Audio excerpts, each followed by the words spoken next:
What up, what up? Well, what can I say? Besides, what the fuck, Dallas? I mean, you call yourself Braveheart, you are given the opportunity of a lifetime, and this is what you do? You flop on your ass repeatedly? Now, I'd understand one thing if you were getting knocked down or something, but the minute Silva touches you, you automatically fall down? I mean, here you go on, you say, he has to kill me, or I will take his belt. Um, Apparently that was a little too rash right there because all he had to do was touch you to make you fall on your ass. Imagine if he would have actually tried to kill you. That'd have been a hole in the ground or something. Um, that right there, you know, a lot of people criticize Anderson Silva, but Anderson shut up the fight. He doesn't have to act stupid. He doesn't have to really put himself at risk to really just he doesn't have to play into his opponent's strength. This is a competition. And it's up to his opponent. This guy has to take his title. That's what people want to do. You want to take his title, you have to go in there and get it. Can't expect him to jump into your guard. That's just dumb.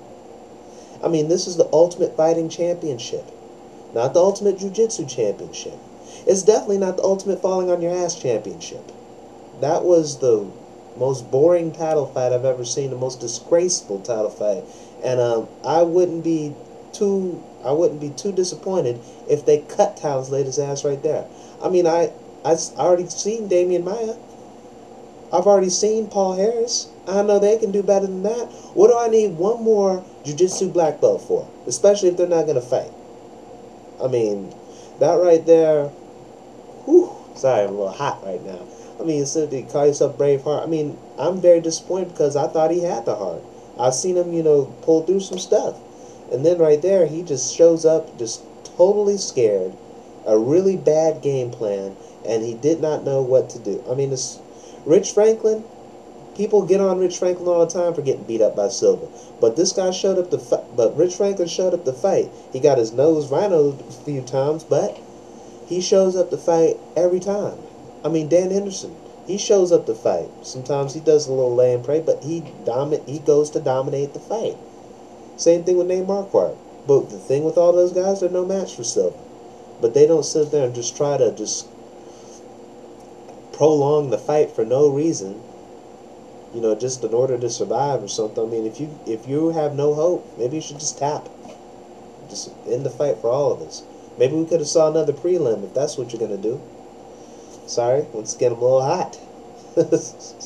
I mean, I respect the hell out of all these people. I respect anyone who steps into the cage. I mean, but hey, as a paying customer, I expect to fight. Every time. I expect you to go out there and fight.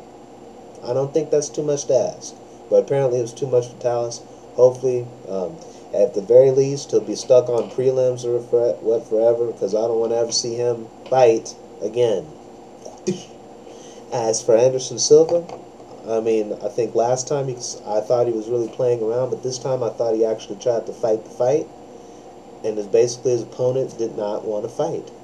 It's one thing, I understand putting yourself at risk, but there is a reasonable amount of risk with the job, and falling on your ass is not acceptable. And that's Silva, he was just basically stuck, and I think it's basically, I'm coming off as an asshole here, and I apologize, but sometimes there's no other way for me to go. My friends will tell you. This is what happens when you send a B fighter to do an A fighter's job. And Talus Latus, I think he's a good fighter. I think he has the skills. I believe in him. However, he just simply didn't have it that day, and he was just a level below, and all he wanted to do was go home to his wife and his, you know, his unborn child. And okay, and I wish the best for him. I hope he has a good life. I hope he doesn't come to the octagon again unless he wants to fight. Enough bashing that, but it's clear the middleweight division is done as far as Anderson Silva. There are no more challenges. No, Damian can't do it. No, Okami can't do it. Dan can't do it. Nate can't do it. There's nothing there. It's time for Anderson Silva to start fighting more, to compete in the light heavyweight division. I mean, that is a division that can challenge him with a bunch of guys that aren't going to run away or fall down, guys who are going to try to beat him instead of try to survive him. I'd like to see him fight Let me see it. 185, or at least George St. Pierre. George St. Pierre's coming in there with something to prove. If that's a fight, I think George St. Pierre has the integrity to go at Anderson Silva and not do what Talos Latest did. Sorry, once again, it's like, no, fuck apologizing. I paid the money. I want to see a fight. Fuck all that shit. Anyway. Whew, speaking of fights, speaking of big boys, Mauricio Shogun Rua. Now that was an incredible performance. Everybody keeps talking about his Pride days, but what I saw right there, at least for that one fight, that was an evolution right there.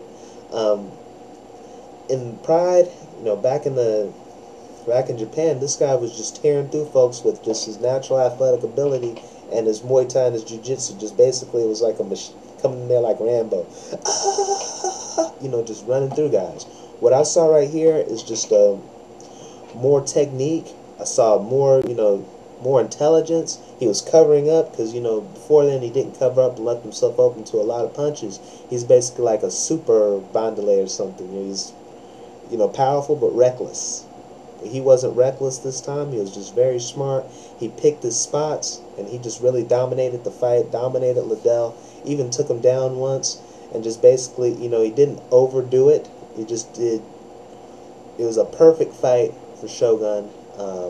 I've heard, his trainers were saying all the right things about his training, saying he's worked on the right things. They talked about like him, showing better defense. They talked about him, showing better, working on his recovery time with his cardio, and it really showed tonight. I mean, even when he got hit a couple times, even after a couple, lengthy, just things that gassed him in the Coleman fight, he was still light on his feet this time. He was, much more, he looked much bigger, much stronger than I've seen him before. Still way lean like he was in the Grand Prix. It's like I could go on forever, but great performance by Mauricio Shogun. I think Chuck did all right too, but he was just overwhelmed by Shogun's physicality and technique.